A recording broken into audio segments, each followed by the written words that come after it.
the reason that I got into the S chassis that we talked about, my very first car was actually a Honda Del Sol dual overhead cam VTEC. Yeah. And I know you started from Hondas too. Yeah. So the first time I ever saw a 240 was a friend of mine named Chris, his older brother. He was already graduated from high school. He had a 89 hatch 240 single jingle with nitrous. Built single jingle with nitrous. I never knew what drifting was. I only knew what that car was because of that affiliation with his brother. So long story short, when I was admired by that car, I saw a S13 in the junkyard across the street from my girlfriend at the time's grandmother's house. I saw it and I recognized the body shape because, you know, the hatch, it didn't have any fenders on it, but I could tell by the roof and the hatch that it was the same car. Literally walked over to the junkyard and said, "Hey, I'm interested in that car out there. How much do you want for it?" And he was like, "Actually, none of our cars really have clean titles, but that one actually has a title." He was like, "That one actually has a title." And when it dropped off, it ran. So I went out there and looked at single jingle, no seats, no fenders, no hood. Motor was in it, barely run. He wanted $350 for it. I paid him $350 because I was working at Taco Bell at the time. I told him, "Look, if I buy the car, I need you to haul it to my parents' house." Didn't talk to the parents or nothing, you know. Pull up with the most jankety S13 in the world, bro. Yeah. They're like, my mom was like, "What the fuck is this?" You know, like.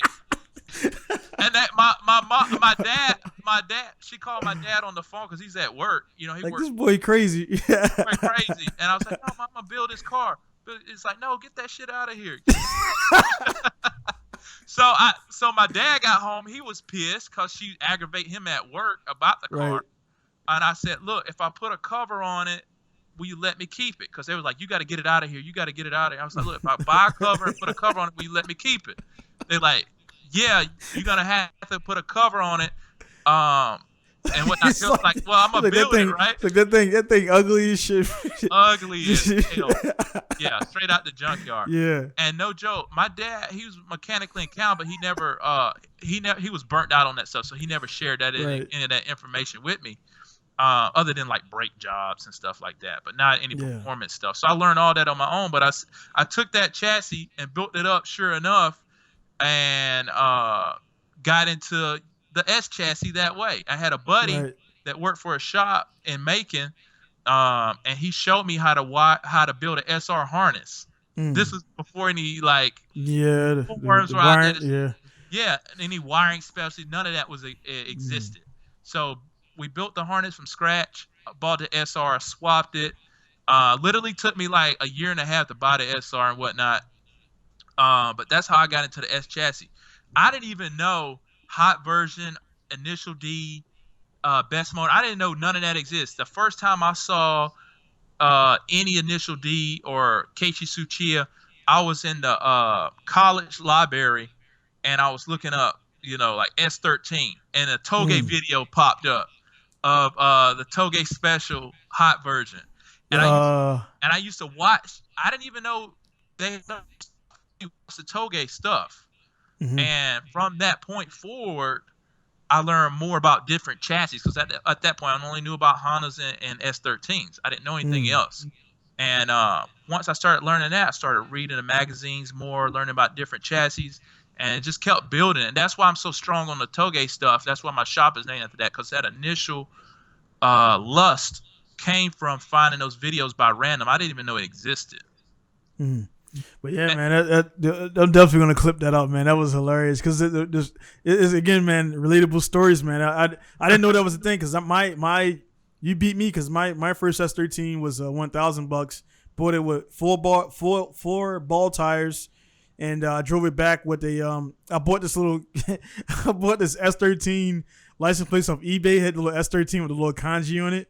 I drove it home with that, dude. I drove it home with that on the car. Like, I'm like, dude, if I get pulled over, the cops. That would have been your ass. What the? No insurance, no nothing. Actually, I didn't have insurance in that car for like 2 years. First 2 years, I had a buddy who worked at an insurance company. He gave me a policy. We business owners. I'm gonna send. Hey, when this is over, I'm gonna send you pictures. I've got Polaroid. Please, pictures of the car when it arrived and after I built it. Yeah. Send me those so I can mix it in there, man. Because what was that one? I think it was not Car Domain, but that one site that everybody was on, that first site that everybody put their cars on. I forgot the name of that. It was like the same time a Street Fire was hot. Modified car. Yeah, modified. Not modified. Modified car was a little bit more fancy. It was like more like a blog. I forgot what it was, man. But the it was one like I was on was called Import Atlanta, but that was because it was local. You know what I mean? Yeah, that was our. But it was pretty much something where everybody loaded there because that was the only place I had mine. Because it was like a MySpace, but for cars. Yeah, I know what you're talking about. It'll come back to me, but that was the only place I had all my pictures at the time. And then like I think Image Shack had I had all these pictures there, and all my pictures were like they wiped out just like they disappeared. The photo bucket did the same thing, and I don't have the cameras, so like all my photos. I do got a good grip on them, but I don't have my first car was the 86 Celica ST. I don't have a single picture of that car. I bought it on Craigslist, $400. Everything rusted, everything leaked, and I owned it for like maybe 4 months, and then never seen the car again. Got towed away, but yeah, it was funny, man, because it's funny how parents, man, like they like the 240 pulls up, like, man, what the hell is this thing? Get this thing out of here! Like it's a dog or a puppy. Like, can I keep it? Like he's like. Right. It's like, you gotta watch it. Yeah, man. So like and then you know what, they probably like when you got it running, they probably like, man, it's actually a nice looking car, man. Yeah. So my dad they don't see it. Me, man. He doubted me for sure, but I was like, you know what? You gonna see. You gonna learn today. And sure enough, man, he ate his words on that one. Man, like I took my mom. Did you ever take your one of your parents for a ride in it? I took my dad in a ride because my mom, she don't like stuff like that. You know, she's afraid of speed and all that, even though she drives crazy. I took my dad in a ride for it, and he's an old school Mopar guy. So, the torque wasn't there. Torque wasn't there, but he was impressed with the turbo because he was like, he heard that thing whistle up and take off, man. Yeah, he was very impressed. Very impressed. Yeah. He was like, it's nice. It's got some top. It's nice. But he's like, but I'll smoke your ass red light to red light. Yeah, man. You can't. That's just like the era, man. Like I say, it's gonna be something different when our kids get of age, man. It'll be like maybe on some hardcore hybrid. Maybe by that time, hybrids will be like doing hybrid performance more. You know, outside of the EV stuff and F1 and all that Le Mans stuff. That's millionaire money. It was a different level. Right. But a Nissan one that does like that wins Le Mans, the little skinny looking one. Yeah, I've seen it. Yeah, and that's a hybrid, correct? That's gas and electric or electric. I think it's full electric. Yeah. You know what I'm talking about? That real skinny, like it's got like the little small wheels in the front. Yeah, and it's wider in the back. I want to say I think that one is a hybrid. Yeah, hybrid. Yeah, so that stuff there, but that stuff gonna be there. But yeah, I took my mom. Your story, man, it was so funny because I took my mom for a ride, right, dude? Yeah. My S13, dude. My S13, the shock towers from when I got it was already like this because it was rusted. It separated. So for me drifting, it just kept over the years. So one side was like this, and there was this uneven. So then I hammered it down and put like some. I took it to a shop. They welded the top. But they was like, dude, I'm not gonna even put my name on it and weld. Now I'm a business. I understand that. So he had to take this. He didn't. Sorry, he welded it, but he didn't want to take the coil out, the strut. So I had to take the strut out, bang it back down because it can't compress with the strut in there. Right. So I had to bang it back down, look at it, I put a strut tower on it, and put a leveler on the fucking a wood level on the thing, and I got the bubble in there. I'm like, all right, it's good. Right. Eyeballing it. Yeah. So I got the bubble in there, not knowing that the level was going to be based on the actual your jack stand. So it wasn't really level. Because the car is like this already, so so you were on unequal ground. Yeah. So I banged that shit back down. I went to Home Depot and got a sheet of metal, and then what I did is I all that 240 separate on the strut tower where it separates from the frame rail. Yeah. So I stuck the sheet down there, and then I bent it in between, so there's like a force fit, and then I didn't have a welder, so I drilled it, and then I put bolts all the way around, so that's how I held it down, man. And I drifted. I drifted. I got pictures of it. I drifted on it. But anyway, my mom was in there, man. The suspension is all over the place. It's like every corner is doing something different. Each wheel is going a different way. It's like, and also I had 2 leaking O-ring injectors. So I was just like in there driving, smiling, getting high on the fumes. Right. So for me, it's like, what the hell? So every time you drive the car, your mouth just tastes like fuel. Like right. it's and just your like clothes smell like yeah. fuel. All your clothes smell like fuel. Yeah. So I'm gonna have her on a podcast when she comes in, man. She got in the car and she's like, Donnie, what's that smell? Like I'm like, that's turbo, Mom. I'm like, dude. I'm like, man, it's all good. It's all good. I drive this car every day, dude.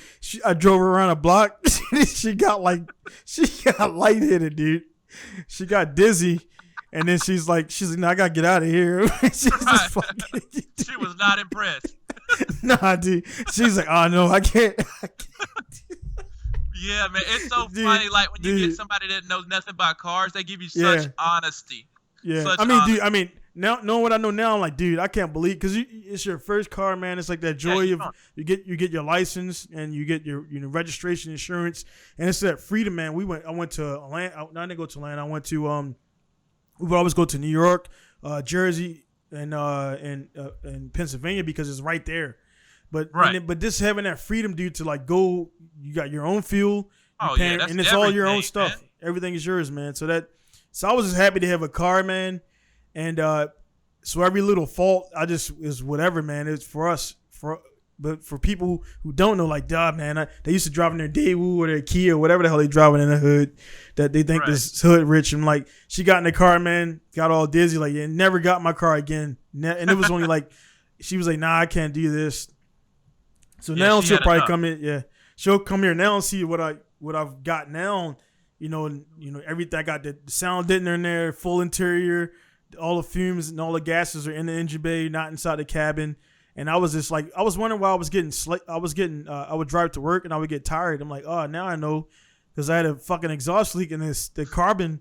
The carbon monoxide. Yeah, dude. So I'm driving down the highway like, dude, I feel tired.